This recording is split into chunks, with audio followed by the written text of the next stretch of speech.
So, this summer I went walking on the beach in Wales and I saw a lot of these things that looked like bits of jellyfish stranded on the beach. Since I've learnt about this during my biology studies, I quickly realised these were comb jellies, most likely a sea gooseberry, as they are very common and prone to wash up on beaches, and the name is quite logical, since they look like see-through gooseberries. When they are living their planktonic life, just drifting around in the water, they look like this.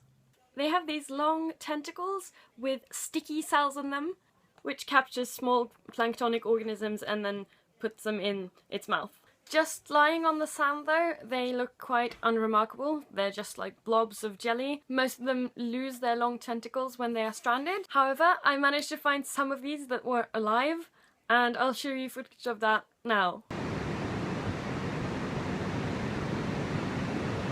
In this footage you could clearly see the combs at the end and how they were sort of waved like this. The combs are used for movement, but a secondary characteristic of these is that they refract light. You could see them being this green colour. I'm sure you've all heard about the prism as a way of refracting light, when you put a prism in white light and it becomes a rainbow. But another way to do it is for having a grate, a very fine grate, and this is the way the comb jellies do it. By having so narrow spaces between the combs that the light can't go through it and still be white, it has to refract. I'm sorry, I'm not a physicist, so I can't explain exactly how this happens. I just find it really cool that organisms do this and manipulate light in this way. Lots of animals do this. Many birds have structures in their wings that refract light, and for example the kingfisher is really brown, but when the sun shines on it, it becomes this iridescent blue.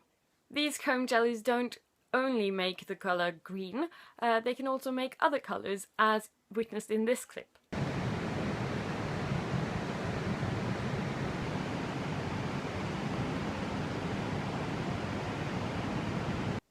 I just think animals are really cool, and these unknown weird organisms do these awesome things. As you could see in the clips, there was rubbish on the shore as well as these lovely creatures. And I think it's really important that we think about how we treat nature and what we throw out, which may eventually end up on a beach, or even worse, in the ocean, or in stomachs of animals. In conclusion, these are really cool animals, and I hope you now know more than you did before, and I'll see you next time.